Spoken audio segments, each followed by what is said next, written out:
Tanya Memme is here, and she's going to show us the cutest way. I'm going to step aside and give you some elbow room. Cutest way to bring the Easter spirit to your home with the Easter bunny door. Yes! Yeah, we all saw it, right? You see how cute that is? See how good it is there? I mean, that is adorable. Literally, when I showed it to Ava, she actually thought that the Easter bunny lived inside the tree. Of course, of course he does. Where else would he live? Right. Well, how did you make the door? Okay, Tanya? well, I'm going to show you the first few steps. We'll roll the tape. Okay. What I did earlier today.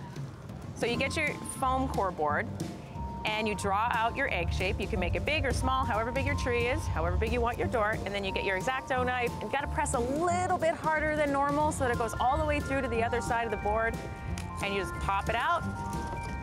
There we go, so we have our door. Next is we're gonna get the little bunny stencil. That stencil is actually on the Home and Family Pinterest page, that exact size and shape.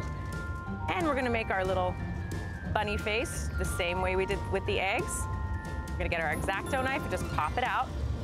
And now I'm creating the faux wood paneling. This is my favorite part. So you wanna use your X-Acto knife on a 45-degree angle and kind of press a little hard, not too hard so it goes all the way through. You do again the other side and you rip out the pieces. A little wedge of it out? And then you bend it because you want the door to bend around the tree.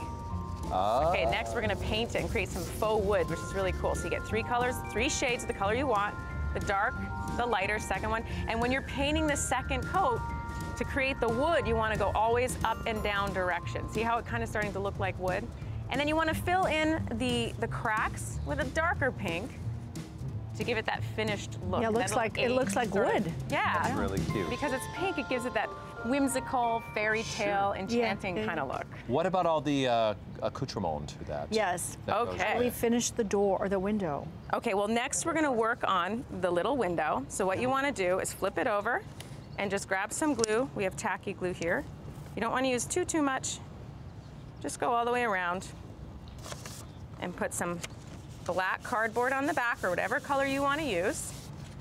Flip it back around. Oh, look at that. And so there we are. You can see it kind of coming together, right? Yes, I do. Yeah. Okay, now I got all these different little pieces and embellishments from Michaels. So everything you see here you can get from Michaels. We took a finial. This is just a regular finial, and we're actually going to attach it to this little wooden panel. And then we got some metallic embellishments, just like this one, to create the key hole. And then we took it, the whole piece, we glued this piece to this piece and actually spray painted it whatever color you want, like a glitter metallic. So we have all these different colors here. Because it's a magical land. It's magical. Everything in a magical land has glitter on it. Yes. Right. So what I'm going to do is I'm going to glue this here, and if you guys wouldn't mind, we're going to add these little hinges here.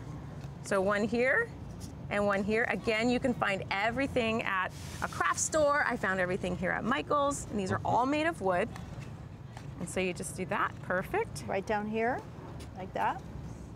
We're gonna go like that. Like that. All right. Okay. Little hinge. So and then when you're done with this, we want to start talking about how we that. address this and put it to the tree and how it becomes attached. Now, I immediately thought, well, you could just like screw it in or nail it, but, right, but I didn't want to hurt the tree. You want to hurt the tree. I'm a bit of a tree hugger type, so. Yeah. Okay, first we're gonna put this little guy right here, and then I'll show you what we're gonna do. So you're gonna take some bale wire, and you're gonna punch it through. Go from the front of the door to the back of the door for the first one. And the reason being is that if you make any mistakes, it tends to pop out on the back instead of the front. Leave yourself a little tail, wrap it all the way around like this, and then just a little twist. And we're gonna do the same to the other side. Okay. All right. So take your baling wire. Okay, you want to kind of make it even, right? All right. And that's how then you sort of just pop it all the way through. It goes through fairly easy. Let's turn it around this way so you guys can see what I'm doing here. So go ahead. No, it's all right. I got it. There it goes. Just pop it through.